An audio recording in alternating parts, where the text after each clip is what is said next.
Hello dear students, class 12th में chapter है solution.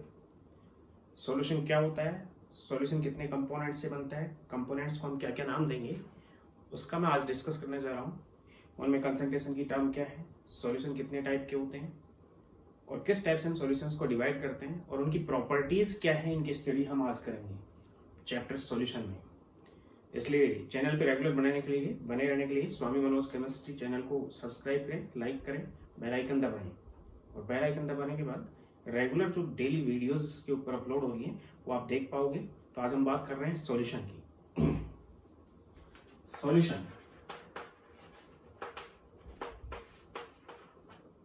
Solution एक ऐसा मिक्सचर होता है जो एक से ज्यादा कंपोनेंट से बना हुआ होता है। मिक्सचर होमोजीनियस भी हो सकता है, हेट्रोजीनियस भी हो सकता है। होमोजीनियस और हेट्रोजीनियस मीन्स और होमोजीनियस वो सॉल्यूशन होता है, वो मिक्सचर होता है जिसमें जो कंपोनेंट प्रेजेंट होते हैं उनका अरेंजमेंट यूनिफॉर्मली होता है पूरे सॉल्यूशन में। और अगर अरेंजमेंट यूनिफॉर्मली नहीं है तो उस सॉल्यूशन को हम नाम देंगे हेट्रोजीनियस सॉल्यूशन। तो सॉल्यूशन क्या है? More than mixture of more than one component is called solution। इसको हम नाम देते हैं solution. It can be homogeneous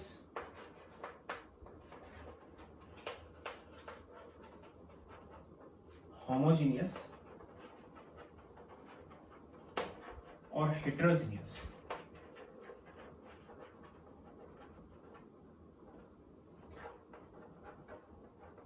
homogeneous और heterogeneous. Homogeneous means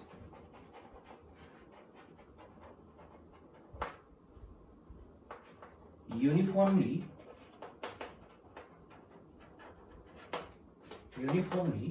arrangement of components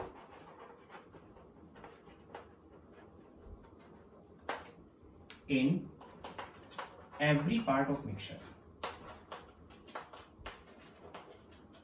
mixture के सभी पार्ट में कंपोनेंट जो प्रेजेंट हैं उनका यूनिफॉर्मली अरेंजमेंट हो, उसको नाम देते हैं होमोजीनियस।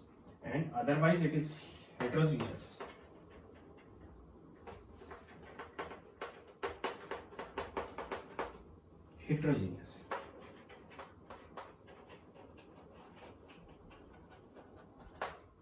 होमोजीनियस के एग्जांपल है सॉल्ट प्लस वाटर या फिर शुगर सिरप।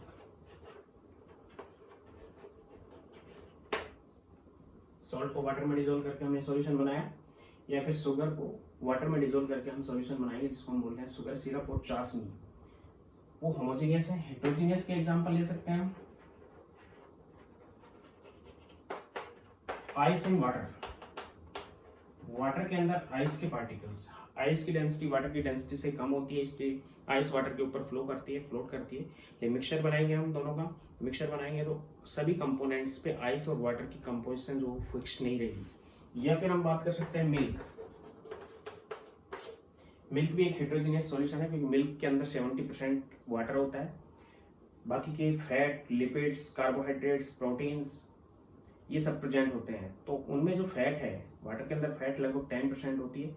उस 10% फैट जो होती है वो वाटर सोल्यूबल नहीं होती, फिर भी वाटर में डिजोल्व रहती है। क्यों? क्योंकि मिल्क के अंदर एक प्रोटीन होती है कैसीन नाम की जो प्रोटीन है वो उसको डिजोल्व रखती है वाटर के अंदर, यानी कि कैसीन एक इमल्सिफायर है वहां पे जो उसको डिजोल्व रखता है। तो फैट वाटर सोल्यूबल नहीं है, फिर भी उसके अंदर डिजोल्व है। तो सभी पार्ट में, मिल्क के सभी पार्ट में फैट की कंसंट्रेशन कांस्टेंट नहीं मिलेगी, या फैट की कंपोजिशन वाटर के साथ कांस्टेंट नहीं मिलेगी। इसलिए सॉल्यूशन कैसा हो गया? वो हेट्रोजीनियस सॉल्यूशन हो गया। इसके बाद मैं बात कर रहा हूँ होमोजीनियस और हेट्रोजीनियस के बाद कि इस चैप्टर में जो हम स्टडी करने जा रहे हैं, सबसे पहले हम दो कंपोनेंट की स्टडी करेंगे। इस चैप्टर में हम स्टडी करेंगे बाइनरी सॉल्यूशन की, बाइनरी एंड होमोजीनियस सॉल्यूशन की स्टडी करेंगे। बाइनरी का मतलब टू कंपोनेंट्स।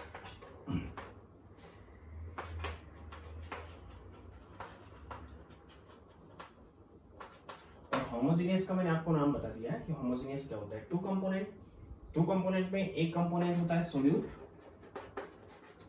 और एक कंपोनेंट होता है सॉल्वेंट। दोनों में डिफरेंसेस क्या है, दोनों मिक्स होके और दोनों के मिक्सअप से सॉल्यूशन बनता है। अब यहाँ पे एक कंडीशन है, जब सोल्यूट को सॉल्वेंट में हम डिसोल्व करते हैं तो इस प्रोसेस को नाम देते हैं हम सॉल्वेशन। प्रोसेस का नाम है सॉल्वेशन।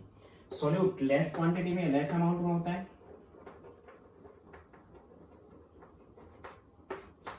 और सॉल्वेंट लार्ज अमाउंट में होता है। हमेशा ही अमाउंट यहाँ पे कंसिडर होता है नंबर ऑफ मोल्स से, कि जिसके नंबर ऑफ मोल्स ज्यादा है वो सॉल्वेंट है और जिसके नंबर ऑफ मोल्स कम है वो वहां पे सोल्यूट है। यानी कि लेस नंबर ऑफ मोल्स जिस कंपोनेंट के होंगे विच इज सोल्यूट और लार्ज नंबर ऑफ मोल्स जिस कंपोनेंट के होंगे विच इज सॉल्वेंट। दोनों की फिजिकल स्टेट्स डिफरेंट हो सकती हैं, लेकिन जो सॉल्यूशन बनता है इसकी फिजिकल स्टेट और जो सॉल्वेंट है इसकी फिजिकल स्टेट दोनों इक्वल होती है। Means always the physical state of solvent is equal to the physical state of solution. Means अगर सॉल्वेंट लिक्विड है तो सॉल्यूशन भी लिक्विड होगा, सॉल्वेंट गैस है तो सॉल्यूशन भी गैस होगा, सॉल्वेंट अगर सॉलिड है तो सॉल्यूशन भी सॉलिड होगा। ये इनके एग्जांपल्स हैं। सॉल्यूट की फिजिकल स्टेट कुछ भी हो सकती है, सॉलिड भी हो सकती है, लिक्विड भी हो सकती है, गैस भी हो सकती है। सॉलिड इन सॉलिड हो सकता है, सॉलिड इन लिक्विड हो सकता है, सॉलिड इन गैस हो सकता है। तो बाइनरी और होमोजेनियस सॉल्यूशन की हम यहाँ पे स्टडी करेंगे। बाइनरी सॉल्यूशन जिसमें दो कंपोनेंट है, एक सोल्यूट है और एक सॉल्वेंट है, और होमोजेनियस का मतलब कि दोनों ही कंपोनेंट सभी जगह पे यूनिफॉर्मली कंपोजिशन रख रहे हैं पूरे सॉल्यूशन के अंदर। चाहे हम किसी पार्ट सॉल्यूशन से किसी भी पार्ट को निकालें तो यूनिफॉर्मली कंपोजिशन उसकी मिलेगी, तो इसको नाम देंगे। अब मैं बात कर रहा हूँ टाइप्स ऑफ सॉल्यूशंस की।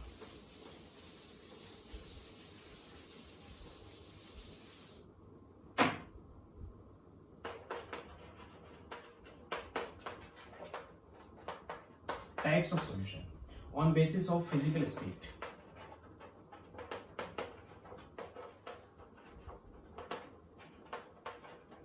On basis of physical state, physical state के बेस पे solute,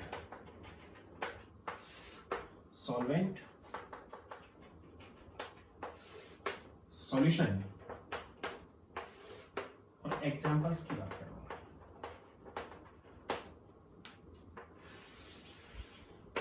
सॉल्वेंट हम सॉलिड ले सकते हैं, फिजिकल स्टेट।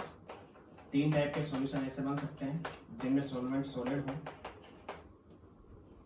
सॉल्यूट सॉलिड हो सकता है, लिक्विड हो सकता है और गैस हो सकता है। तो सॉल्यूशन भी सॉलिड बनेगा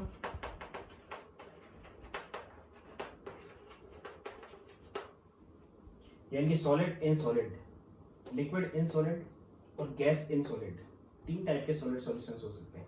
सॉल्यूशन बनेगा सॉलिड बनेगा क्योंकि सॉल्वेंट और सॉल्यूशन की दोनों की फिजिकल स्टेट्स इक्वल होती हैं। सॉलिड इन सॉलिड अलॉय से एग्जांपल दे सकते हैं, ब्रास, ब्रॉन्ज, ये एग्जांपल ले सकते हैं इसको। इसमें क्या है कि एक सॉलिड मेटल को हम दूसरी सॉलिड मेटल में मेल्ट करके डिसॉल्व करके और फिर उसको सॉलिडिफाई करते हैं, तो सॉलिड इन सॉलिड हो गया। लिक्विड इन सॉलिड, जो सॉल्यूशन बनेगा वो सॉलिड बनेगा, यानी लिक्विड सॉलिड के अंदर। For example creams, ice cream, cold creams and so on. And gas in solid, solid के अंदर गैस, यानी कि सॉलिड की क्वांटिटी ज्यादा होगी और गैस की क्वांटिटी कम होगी। For example pumice stone, pumice stone, या फिर हाइड्रोजन गैस इन प्लेटिनम और पैलेडियम, या फिर अमोनिया गैस इन गोल्ड और प्लेटिनम।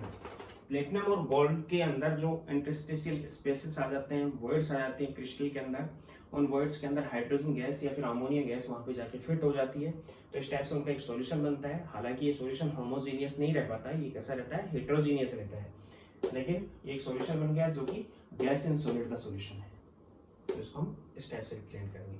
इसी टाइप से तीन हो सकते हैं, सॉल्वेंट, लिक्विड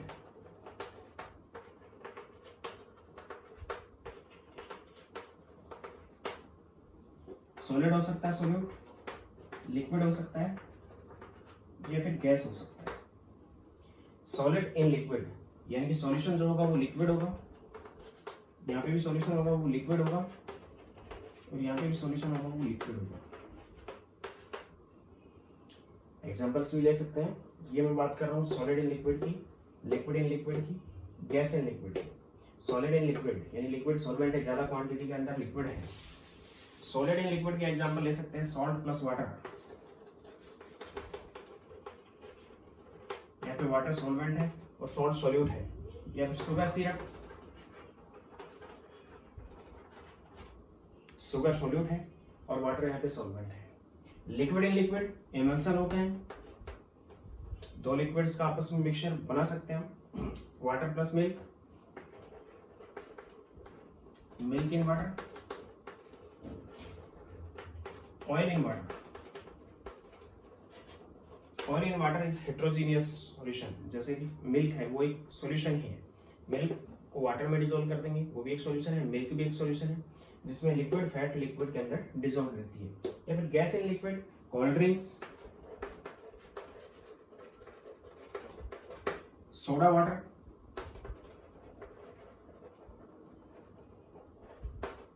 कोल्ड ड्रिंक्स और soda water.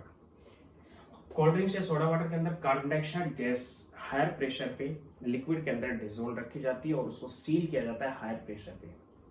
Sealed higher pressure पे कार्बन डाइऑक्साइड गैस उसमें डिसॉल्व होती है। तो इस टाइप का सॉल्यूशन जो होगा वो गैस इन लिक्विड होगा। सॉल्यूशन की जो फिजिकल स्टेट होगी वो लिक्विड होगी। हम जनरली इस चैप्टर में, इस टॉपिक में solid in liquid, liquid in liquid और गैस इन लिक्विड की बात करेंगे। उसमें भी जनरली सॉलिड इन लिक्विड की हम बात करेंगे। इसके अलावा फिर तीन और हो सकते हैं जिसमें सॉल्वेंट क्या हो, गैस हो। Solvent will be gas, then solid in gas, liquid in gas and gas in gas. Gas and gas and gas. Solid in gas, liquid in gas and gas in gas. तो solution जो होगा वो gases होगा। क्यों? क्योंकि solution और solvent, solution को ऐसे लाइन लिख रहा हूं मैं, सॉल्यूशन और सॉल्वेंट दोनों की फिजिकल स्टेट्स हमेशा ही किसी सॉल्यूशन में इक्वल होती है, ये कंडीशन है। तो solid in gas, smoke, smoke के अंदर सॉलिड पार्टिकल गैस के अंदर डिसॉल्व होते हैं। Liquid in gas, mist, moisture, fog, इसके अंदर लिक्विड के पार्टिकल गैस के अंदर डिसॉल्व होते हैं। And gas in gas, air और मिक्सचर ऑफ टू गैसेस।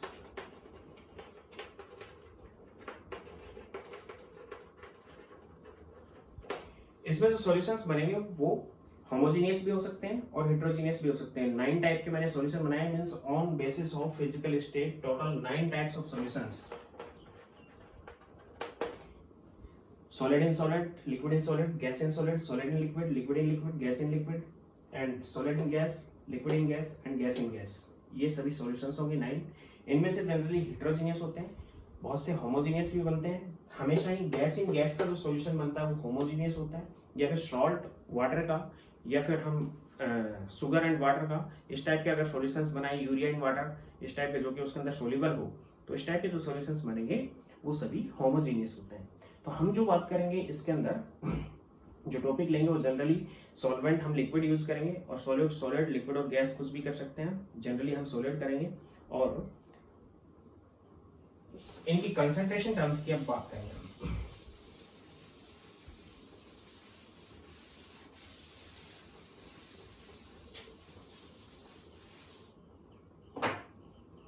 बात कर रहा हूं मैं कंसंट्रेशन।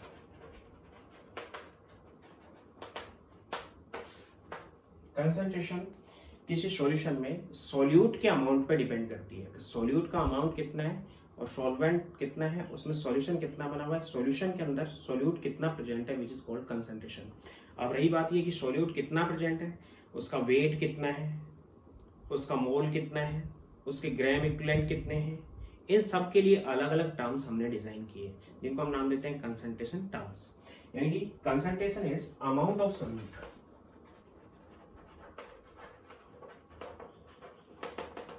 इन सॉल्वेंट और सॉल्यूशन मैं जनरली यहाँ पे सॉल्यूशन की बात कर रहा हूँ, विच इज कंसंट्रेशन। अब amount of solute, amount of solute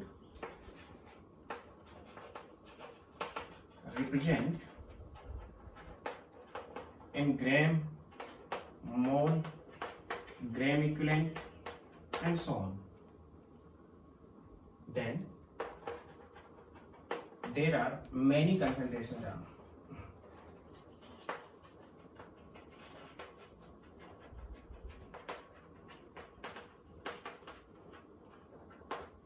ग्राम में होगी तो अलग कंसंट्रेशन टर्म होगी, मोल में होगी तो अलग कंसंट्रेशन टर्म होगी, और ग्राम इक्विवेलेंट में होगी तो कंसंट्रेशन टर्म की नेम हम अलग रखेंगे। इसलिए कंसंट्रेशन टर्म्स कई हैं इसके अंदर। मैं सबसे पहले इनकी एक चीज की और बात कर रहा हूँ, सोल्यूबिलिटी।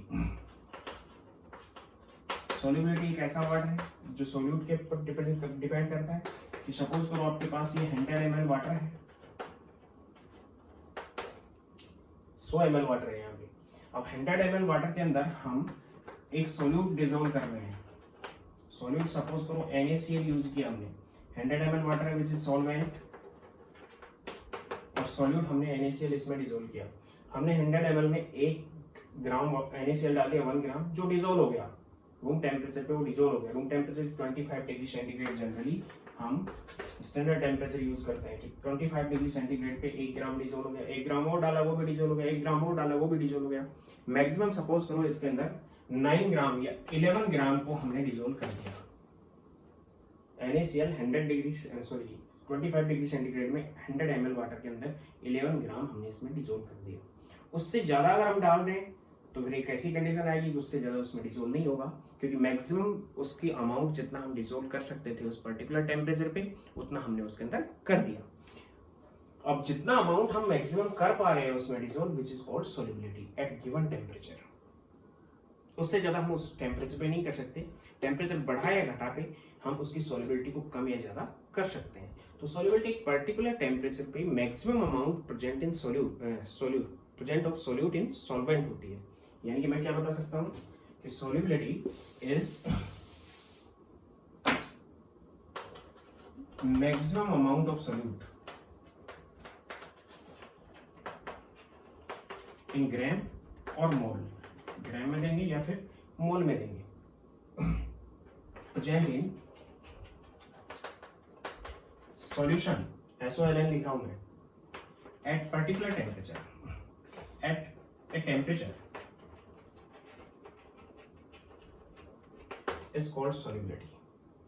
यानी कितना हम मैक्सिमम उसमें डिसॉल्व कर सकते हैं। अगर ग्राम में आ गई तो ग्राम पर लीटर में देंगे हम, मोल में आ गई तो मोल पर लीटर में देंगे। Present in 1 litre of solution लिखना, ग्राम पर लीटर में हो जाएगी या फिर मोल पर लीटर में हो जाएगी। तो सोल्युबिलिटी एक ऐसी टर्म है जो मैक्सिमम अमाउंट में हम डिसॉल्व कर सकते हैं पर्टिकुलर टेम्परेचर पे। उससे ज्यादा हम डिसॉल्व उस टेम्परेचर पे उसको नहीं कर पाएंगे उतने ही वाटर में। अगर वाटर की क्वांटिटी हम बढ़ा देते हैं, यानी कि उसकी अगर क्वांटिटी बढ़ती है, वाटर की क्वांटिटी अगर बढ़ जाती है, तो उस कंडीशन में उस अमाउंट को और डिसॉल्व कर लेंगे। तो 1 लीटर में कितना मैक्सिमम ग्राम हम डिसॉल्व कर सकते हैं या कितना मैक्सिमम मोल हम डिसॉल्व कर सकते हैं, विच इज कॉल्ड सोल्युबिलिटी। तो उसको हम नाम देंगे सोल्युबिलिटी। अब मैं बात कर रहा हूँ कंसंट्रेशन टर्म्स की। टर्म्स अलग अलग टाइप की लेंगे हम। क्यों लेंगे उसका मैंने रीजन बता दिया आपको। रीजन क्या है कि अमाउंट को हम कई टाइप से रिप्रेजेंट करेंगे यहाँ पे। कंसंट्रेशन टर्म,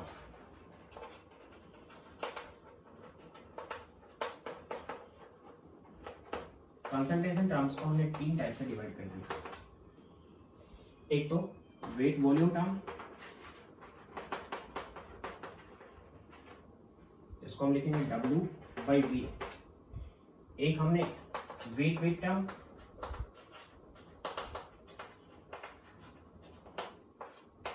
इसको हम रिप्रेजेंट करेंगे W/W। और एक हम यूज करते हैं volume term,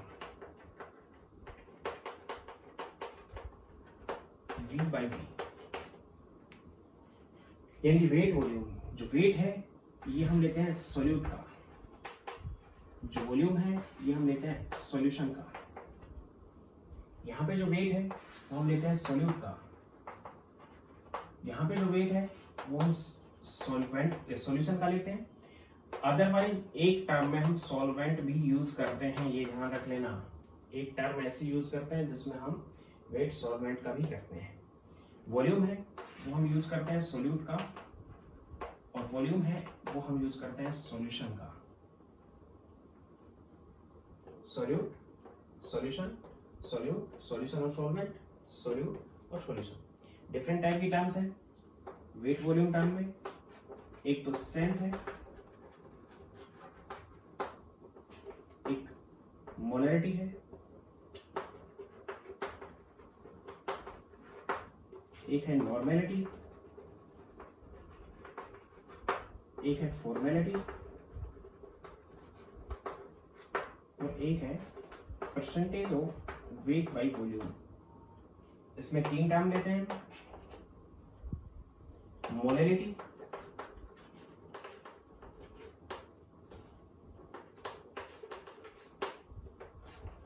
percentage weight by wait and mole fraction.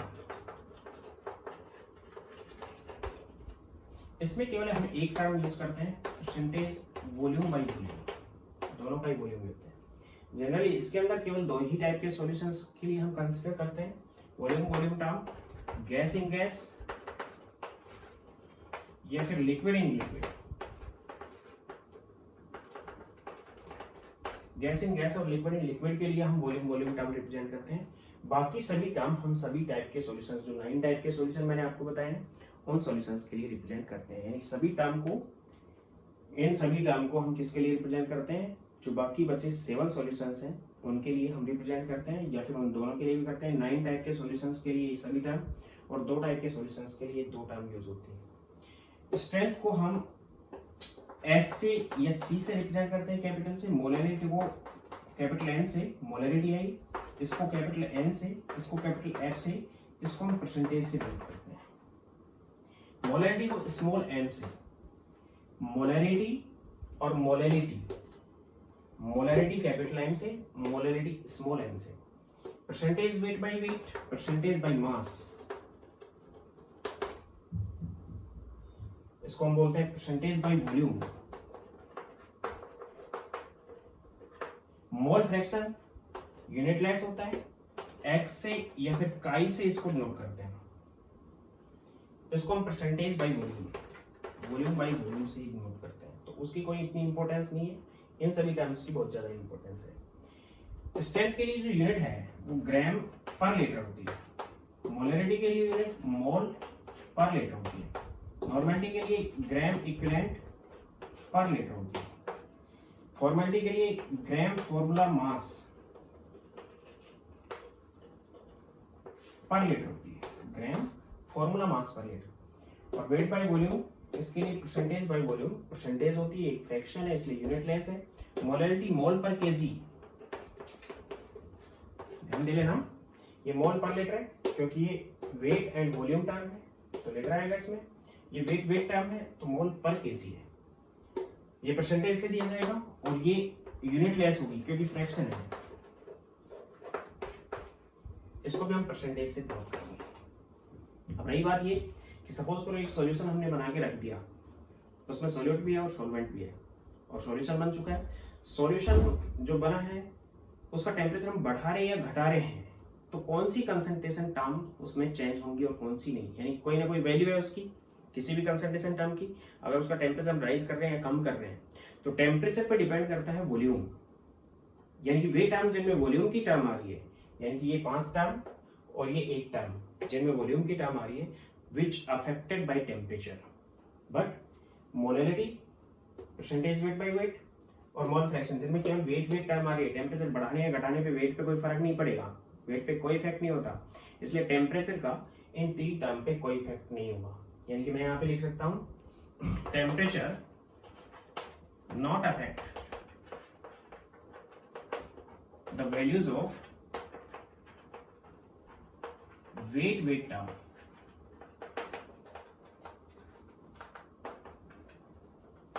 Wait terms की वैल्यूज को टेम्परेचर अफेक्ट नहीं कर पाता है। क्यों? कौन कौन सी टर्म है वो? मोलरिटी है, परसेंटेज वेट बाय वेट है और मोल फ्रैक्शन है। बाकी सभी जो है टर्म वो टेम्परेचर पे डिपेंड करेंगी, टेम्परेचर बढ़ाने या घटाने पे वॉल्यूम चेंज आएगा, जिसकी वजह से इन टर्म्स की वैल्यू भी चेंज हो जाएगी। टर्म तो एज इट इज रहेंगी, टर्म तो नाम देंगे मोलरिटी, लेकिन जो वैल्यू थी 0.2 m थी सपोज करो, वो चेंज हो जाएगी 0.198 m, 0.201 m, थोड़ी सी चेंज हो जाएगी, वो वॉल्यूम पे डिपेंड करेगा टेम्परेचर में।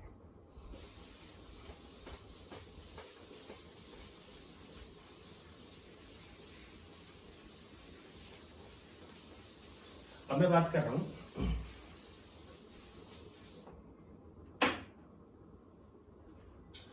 Wait volume term.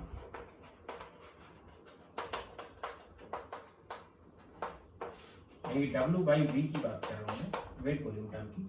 इसमें सबसे पहले मैं ले रहा हूं strength.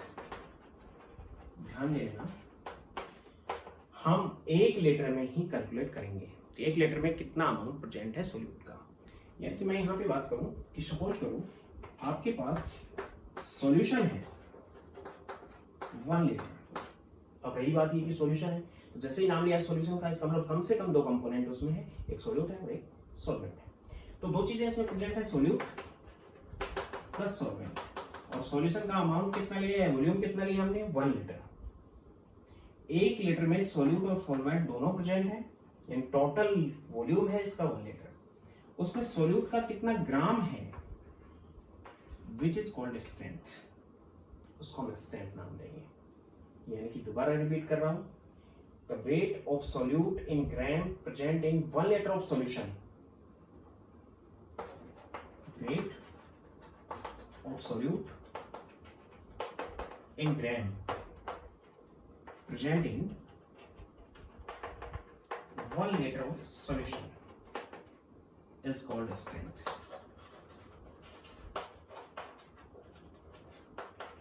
And represent in gram per liter. ये इसकी यूनिट होती है, ग्राम पर लीटर में उसको रिप्रेजेंट करते हैं। यानी स्ट्रेंथ, जिसको मैं एस या सी से नोट करूंगा, which is equal to gram of solute divided by volume of solution. ध्यान दे लेना, सॉल्यूशन की बात कर रहा हूं क्योंकि सभी टर्म में सॉल्यूशन आता है, केवल एक टर्म में सॉल्वेंट आएगा। सॉल्यूशन इन लीटर, स्ट्रेंथ इस फॉर्मूले से कैलकुलेट कर लेंगे।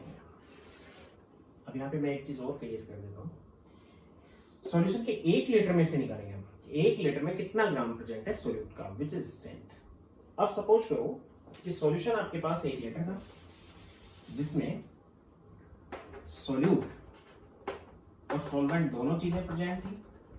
सोल्यूट का हमने 10 ग्राम ले रखा है, सोल्यूट जो भी है, शुगर है या फिर NaCl है, जो भी हम सोल्यूट यूज कर रहे हैं, which is 10 gram. 10 gram solute इसमें डिसॉल्व है और होमोजीनियस भी है सॉल्यूशन, क्योंकि सॉल्यूशन हम होमोजीनियस लेते हैं, सपोज करो शुगर है या NaCl है, वो सब होमोजीनियस सॉल्यूशन बनाएंगे। तो 10 ग्राम का यूनिफॉर्मली अरेंजमेंट होगा इसमें। तो what the strength, strength which is equal to weight in gram of solute 10 divided by volume of solution in litre 1 which is equal to 10 gram per litre. ये इसकी strength होगी। अब मैं यहां से कहूं कि इसको हमने 2 पार्ट में डिवाइड कर दिया, एक पार्ट में हमने 100 ml ले लिया और एक पार्ट में हमारे पास 900 ml है। सॉल्यूशन को हमने बाइफैक्ट कर दिया, एक पार्ट में 100 ml और एक पार्ट में 900 ml, टोटल 1000 ml था। एक लीटर का मतलब 1000 ml, 100 ml इसमें ले लिया, 900 ml सॉल्यूशन ये। इसमें से होमोजीनियस था तो कुछ अमाउंट सोल्यूट का इसमें भी आ गया होगा और कुछ अमाउंट सोल्यूट का इसमें भी चला गया होगा। अब टोटल 10 ग्राम सोल्यूट था तो यूनिफॉर्मली अरेंजमेंट था, तो 100 ml में 1 ग्राम आया होगा और 900 ml में 9 ग्राम आ गया होगा। तो इस 100 ml की अगर स्ट्रेंथ निकाले हम, तो strength which is equal to weight, कितना ग्राम आया इसमें 1 ग्राम और इसमें कितना ग्राम आया 9 gram. Weight of solute in gram 1 divide by volume of solution in litre 100 which is in millilitre. इसको हमें लीटर में कन्वर्ट करना है, तो डिवाइड बाय 1000 कर देंगे हम, 100 डिवाइड बाय 1000। समझ में आ गया मैं क्या करूं? 100 तो क्या है मिलीलीटर में, इसको लीटर में कन्वर्ट करना है, तो इसको डिवाइड कर देंगे हम 1000 से, लीटर में कन्वर्ट हो गया, विच is equal to 10 gram per litre.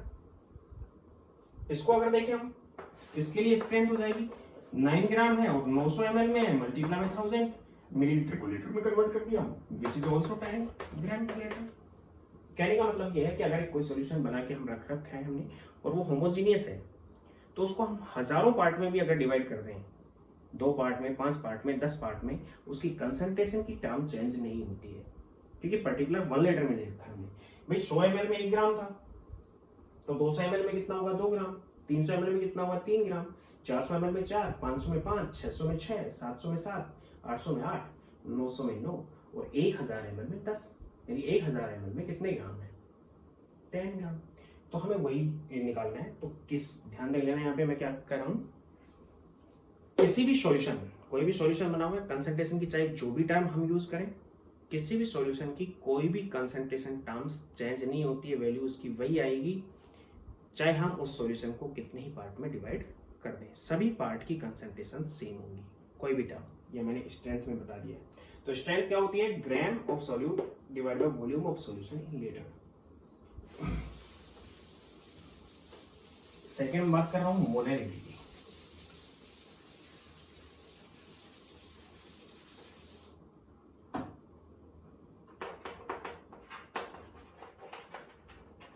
Molarity represented by capital M. Capital M का ही मतलब होता है मोल पर लीटर।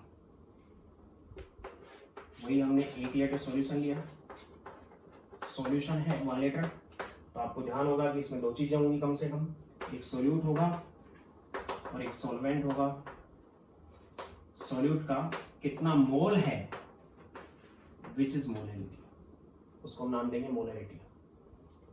सॉल्यूट का कितना मोल, इसमें कितना ग्राम प्रेजेंट है 1 लीटर में विच इज स्ट्रेंथ, कितना मोल प्रेजेंट है 1 लीटर में विच इज मोलैरिटी। यानी कि moles of solute in 1 liter of solution is molarity representing मोल पर लीटर। यूनिट हो गई इसकी मोल पर लीटर, या फिर कैपिटल एम। कैपिटल एम का ही मतलब क्या है, मोल पर लीटर। कैपिटल एम का मतलब है यहाँ पे मोल पर लीटर, मोलैरिटी का मतलब है मोल पर लीटर। और मोल्स ऑफ सॉल्यूट कैसे निकालते हैं वो आपको बता ही रखा है। Moles of solute which is equal to given mass upon molar mass. Solute अगर मोल्स के अंदर है, मॉलिक्यूल्स के अंदर है तो मोलर मास, एटम्स के अकॉर्डिंग है तो एटॉमिक मास, और अगर आयंस के अकॉर्डिंग है तो आयनिक मास यहाँ पे आ जाएगा। तो ये मोल्स निकालने का तरीका मोल कंसेप्ट बता रखा है, given mass upon molar mass. इसके बाद molarity capital M which is equal to moles of solute divided by volume of solution in liter।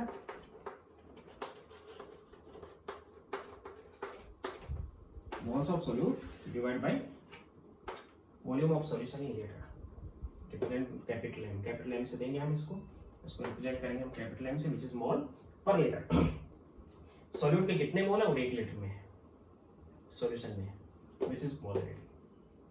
यानी कि आपसे कह दिया गया कि सॉल्यूट है आपके पास NaCl, और NaCl का हमने 5.85 ग्राम, या फिर NaCl को मत लगाओ, चलो हम बात कर रहे हैं ग्लूकोज की C6H12O6 की। इसका हमने 90 ग्राम 1 लीटर में डिसोल्व कर रखा है। तो इसके मोल्स कितने हैं, तो मोलैरिटी क्या हो जाएगी, molarity is equal to moles, moles is 90 divide by 180, क्योंकि मोलर मास इसका 180 होता है। 90 divide by 180 divide by 1 litre, litre में इनपुट करना है इसमें, which is equal to 0.5 M. Capital M से नोट करेंगे इसको, यानी कि it is 0.5 molar solution, 0.5 molar solution, यानी कि मोलैरिटी मोलर से रिप्रेजेंट की जाती है, सॉल्यूशन इज 0.5 मोलर। तो इसको भी कितने पार्ट में हम डिवाइड करें, इसकी कंसंट्रेशन की टर्म चेंज नहीं होगी, ये कोई भी कंसंट्रेशन टर्म चेंज नहीं होगी। मैं ये कहूँ कि नहीं, ग्लूकोज है हमारे पास, सॉल्यूशन हमारे पास इस टाइप का बना हुआ है,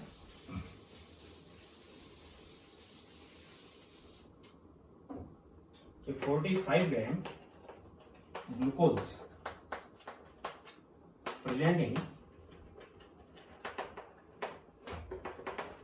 200 gram of solution. Aqua solution है जिसके 200 ग्राम के अंदर, या 200 ml लगा लो, चलो इसको 200 ml ऑफ सॉल्यूशन इसमें प्रेजेंट है। तो उसकी मोलैरिटी क्या होगी, तो molarity which is equal to moles of solute 45/180, given mass upon molar mass, glucose ही था, divided by volume of solution 200 ml, और ml को लीटर में कन्वर्ट करने के लिए डिवाइड बाय 1000, इसको डिवाइड 1000 से करेंगे 1000 ऊपर चला जाएगा, then it 1/4 and it is 5, that is 5/4 which is 1.25 m, and it is 1.25 molar solution, ये 1.25 मोलर सॉल्यूशन है, मींस ग्राम सॉरी मोल पर लीटर, कैपिटल एम का मतलब यहाँ पे मोल पर litre, 45 divide by 180, 1/4 divide by जो मिलीलीटर है उसको हमने लीटर में कन्वर्ट करने के लिए 1000 से मल्टीप्लाई कर दिया, it is moles of solute divide by volume of solution in litre. Next मैं बात कर रहा हूँ normality.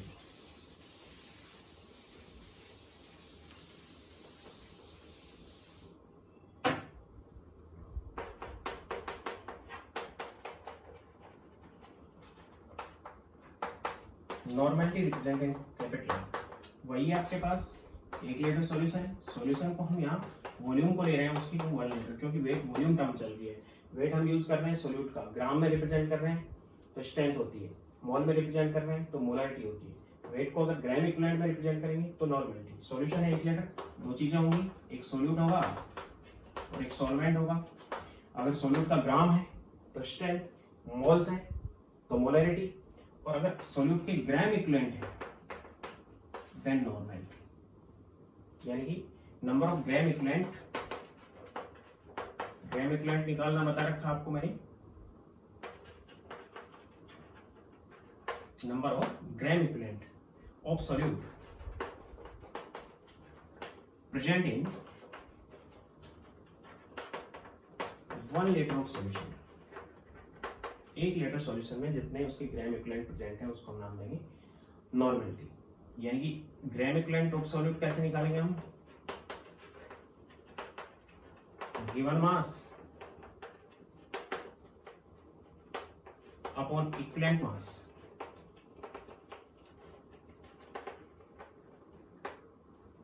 Given mass upon equivalent mass, और इसको हम कैपिटल एम से रिप्रेजेंट करेंगे, represent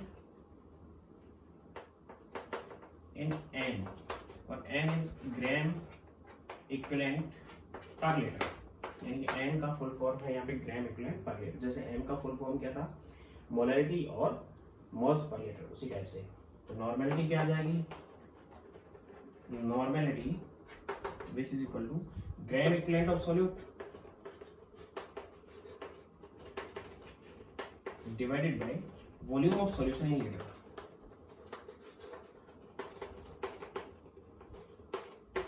volume of solution in liter। For example जैसे कैल्शियम कार्बोनेट है आपके पास 50 ग्राम कैल्शियम कार्बोनेट प्रेजेंट है और इन 1 लीटर 1 लीटर सॉल्यूशन में, तो इसकी मोलरिटी अगर निकालेंगे तो अभी इससे पहले मैंने आपको बता दिया कि मोल्स बताएंगे उसमें, तो मोल्स क्या होगा इसका 50/100, क्योंकि मोलर मास इसका 100 होता है, given mass upon molar mass divided by volume of solution in litre 1 which is equal to 1/20, molarity इसकी आ जाएगी सॉरी 1/20, 1 लीटर के अंदर प्रेजेंट है तो मोलरिटी होगी इसकी 1/20, कैपिटल एम से इसको हम रिप्रेजेंट कर देंगे, 1/20 नहीं 1/2 सॉरी 1/2 कैपिटल एम से रिप्रेजेंट कर देंगे। नॉर्मेलिटी अगर निकालेंगे हम तो नॉर्मेलिटी होती है ग्राम इक्विवेलेंट होते हैं, गिवन मास अपॉन इक्विवेलेंट मास, कैल्शियम कार्बोनेट का इक्विवेलेंट मास 50 हो जाएगा क्योंकि calcium carbonate dissociate in Ca+2 and CO3-2, तो n फैक्टर यहाँ पे 2 हो गया, n फैक्टर 2 हो गया तो equivalent mass which is equal to molecular mass divide by 2 which is 50, तो given mass upon equivalent mass divide by volume of solution in litre which is 1n। Molarity और normality में एक relation है, ये ½ m है और ये 1n है, ये इससे दुगनी है और n फैक्टर भी इसका दुगना है, तो एक रिलेशन आ जाएगा, रिलेशन ये आएगा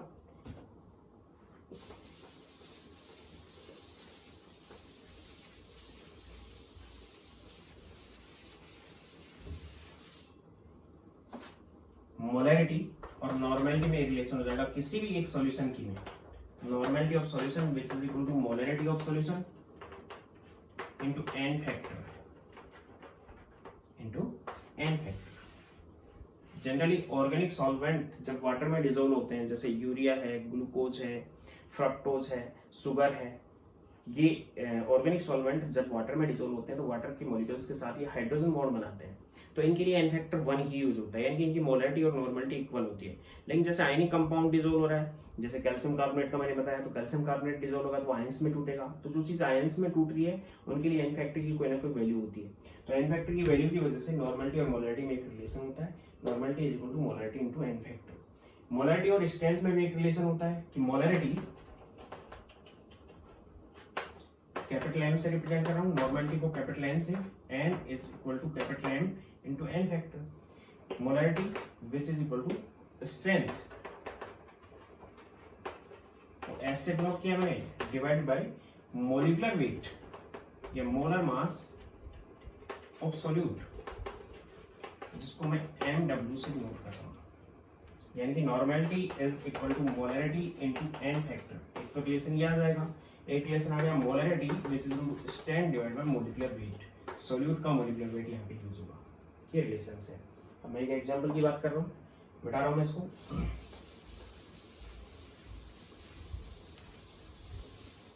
सपोज करो कि आपको दे दिया गया 44.5 ग्राम AnCl3 present in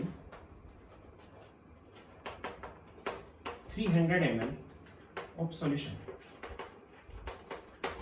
Then what is the strength, molarity and normality of solution? तो सबसे पहले स्ट्रेंथ कैलकुलेट करेंगे। तो स्ट्रेंथ होती है given mass of solute 44.5 divided by volume of solution 300 multiply by 1000, litre में कन्वर्ट करना था इसको हमें, ये कैंसिल हो गया। Then it is 445 divided by 3 which is equal to 148.33 gram per litre. ये किसकी स्ट्रेंथ आ गई, एस से इसको हमने डिनोट किया है। Molarity which is equal to moles 44.5 given mass upon molar mass, LCl3 का मोलर मास होता है 133.5 divide by volume of solution in litre. 2 0 से 2 0 कैंसिल हो गई है, ये इससे कैंसिल हो गया 3 times, then it is 10/3 into 3 10/9 which is 1.11 capital M. और नॉर्मलिटी अगर देखें तो normality which is equal to 133 इसका है, एन फैक्टर जो होता है AlCl3 का दिस इज 3। क्यों? क्योंकि AlCl3 डिसोसिएट इन Al+3 तो एन फैक्टर 3 हो गया। नेट कैटायनिक चार्ज या फिर नेट एनायनिक चार्ज होता है वो एन फैक्टर होता है इसके लिए, तो एन फैक्टर 3 हो गया। तो यहाँ पे आ गया इसका इक्विवेलेंट वेट,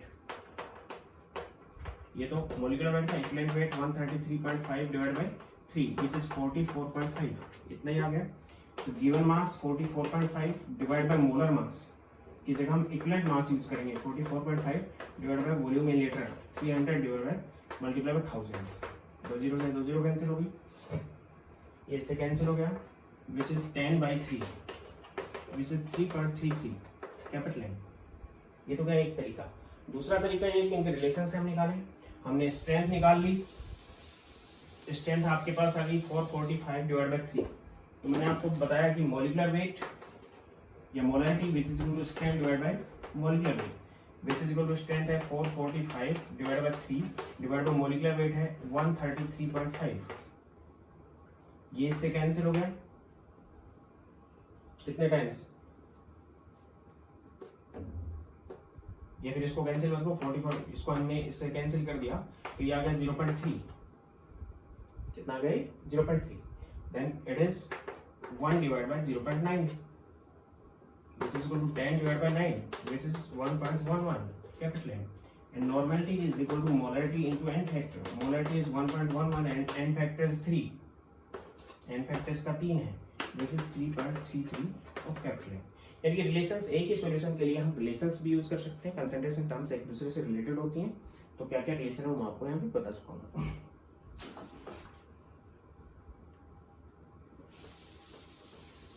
इसके बाद मैं बात कर रहा हूँ फॉर्मेलिटी की, और term is formality.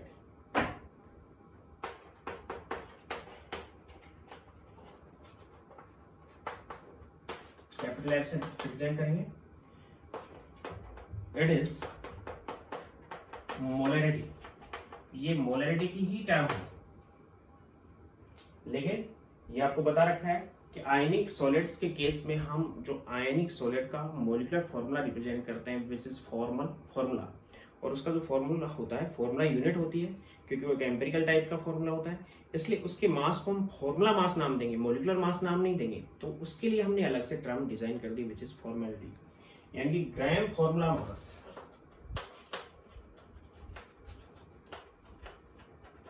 Of solute in 1 litre of solution. वही 1 लीटर आपके पास सॉल्यूशन है, उस सॉल्यूशन के लिए दो चीजें हैं, सॉल्यूट है उसके अंदर और सॉल्वेंट है। अभी मैं बार बार रिपीट कर रहा हूं इसको। अगर 1 लीटर सॉल्यूशन में सॉल्यूट का ग्राम है तो वो एक स्ट्रेंथ है, अगर उसके मोल्स हैं 1 लीटर सॉल्यूशन में, सॉल्यूट के जो मोल्स हैं वो उसकी क्या है, मोलरिटी, उसकी ग्राम इक्विवेलेंट उसकी नॉर्मलिटी है, और उसका ग्राम फॉर्मूला मास अगर है which is formality, which is moles also. In gram formula mass of solute in 1 liter of solution. Or what is the gram formula mass? Which is given mass upon formula mass. और formula mass molar mass ही होता है of solute. Solute के लिए दिया हमने, तो formality is equal to gram formula mass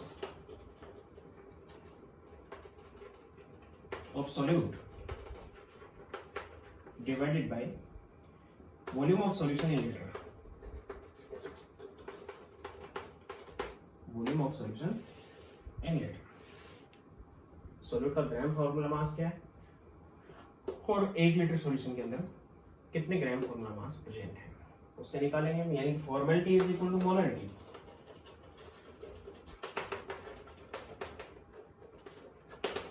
यानी F is equal to M, F is equal to M, तो यूनिट आ जाएगी इसकी gram formula mass divide by litre, और represent in capital F, it is molarity, represent for ionic compounds, represent for only ionic compounds, ionic compounds के लिए represent होती है। तो फॉर्मेलिटी और मोलरिटी इक्वल होती है, केवल आयनिक कंपाउंड्स के केस में हम फॉर्मेलिटी रिप्रेजेंट करते हैं। क्यों? क्योंकि उनका हमारे पास मोलर मास नहीं होता, उनका फॉर्मूला मास होता है, क्योंकि हम एम्पिरिकल फॉर्मूला उनके लिए हमेशा ही यूज करते हैं। इसके बाद मैं बात कर रहा हूँ परसेंटेज।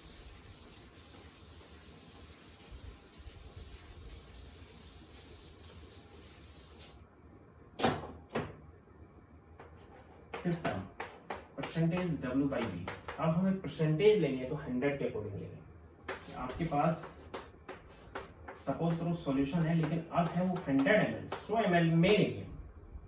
इसमें दो चीजें होंगी, सॉल्यूट प्लस सॉल्वेंट। सॉल्यूट का कितना ग्राम है which is percentage weight by volume, यानी कि ग्राम of solute in 100 ml of solution is percentage weight by volume।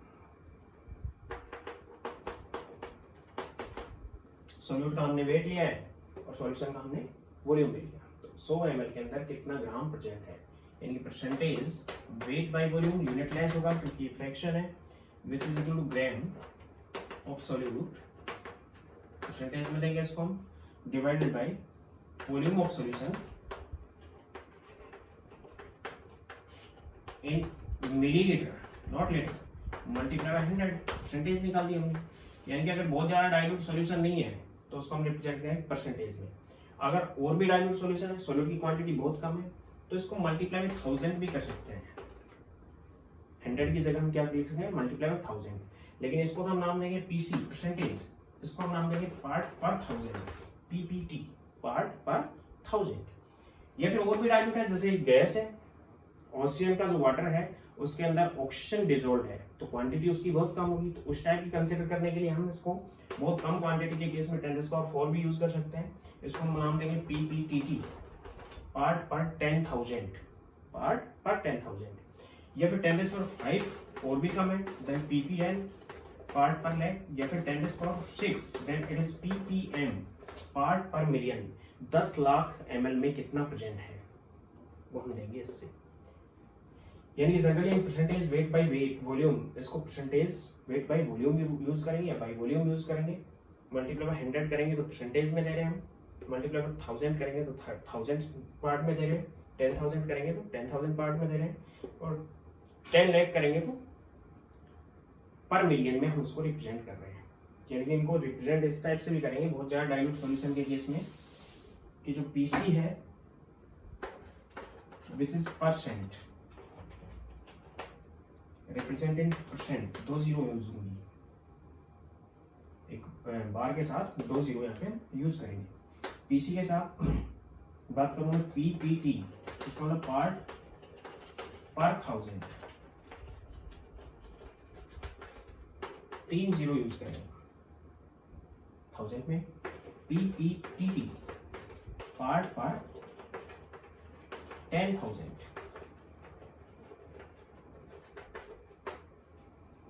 10,000, इसको हम नाम 4 जीरो से लिखते हैं, 1 जीरो ऊपर 3 जीरो नीचे। PPL, पार्ट पर लैख,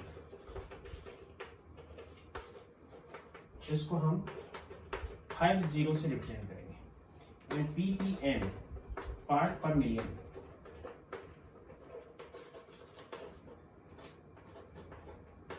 इसको हम 6 जीरो से रिप्रेजेंट करेंगे, इस टाइप से रिप्रेजेंट करेंगे। बहुत ज्यादा डाइल्यूट सॉल्यूशन जैसे गैस है, कोल्ड ड्रिंक के अंदर कार्बन डाइऑक्साइड की क्वांटिटी को हमें एक्सप्रेस करना है, तो कार्बन डाइऑक्साइड की क्वांटिटी बहुत कम होगी कोल्ड ड्रिंक के अंदर, इसलिए उसको हम PPM में, या फिर ओशियन वाटर के अंदर जो ओशियन एनिमल्स हैं, एक्वेटिक एनिमल्स हैं, वो रेस्पिरेशन कर रहे हैं, तो ओशियन वाटर के अंदर ऑक्सीजन डिजोल्व स्टेट्स में जो है उसी से वो रेस्पायर कर रहे हैं, तो उस सॉल्यूशन जो सॉल्यूशन बना हुआ है उसका परसेंटेज वेट बाय वॉल्यूम अगर हम देते हैं तो उसको हम पार्ट पर मिलियन में देते हैं बहुत ज्यादा डाइल्यूट सॉल्यूशंस के लिए। इसका डायरेक्ट रिलेशन होता है परसेंटेज वेट बाय वॉल्यूम का स्ट्रेंथ के साथ।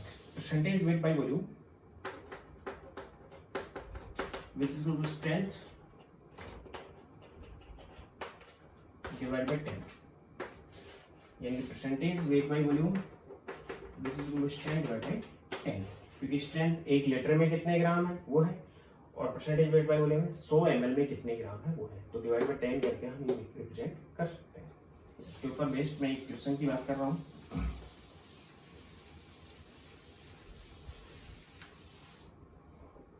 सपोज करो आपके पास है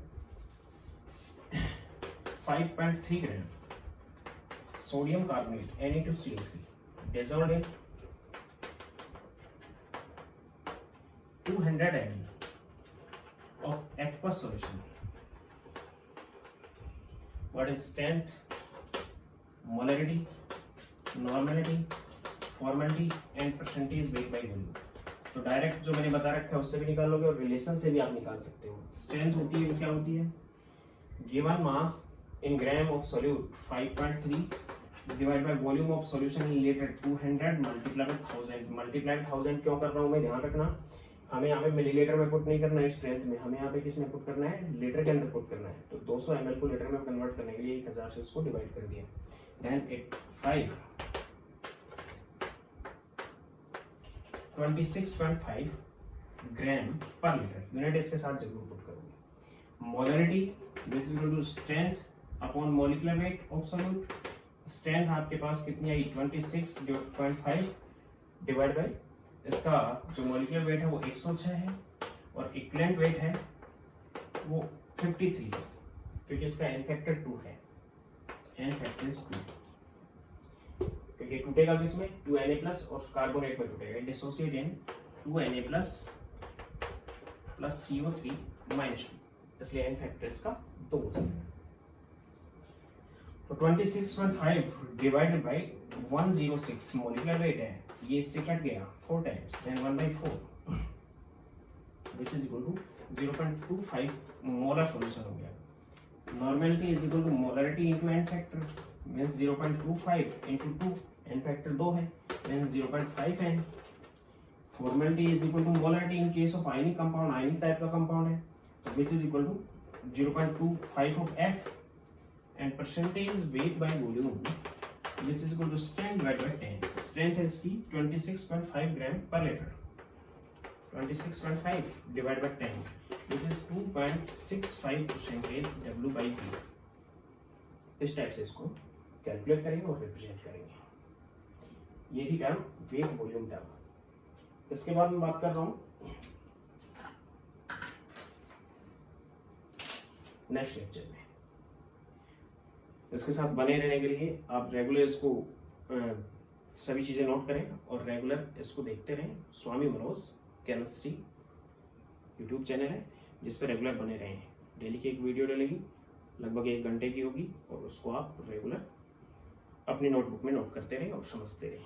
थैंक यू।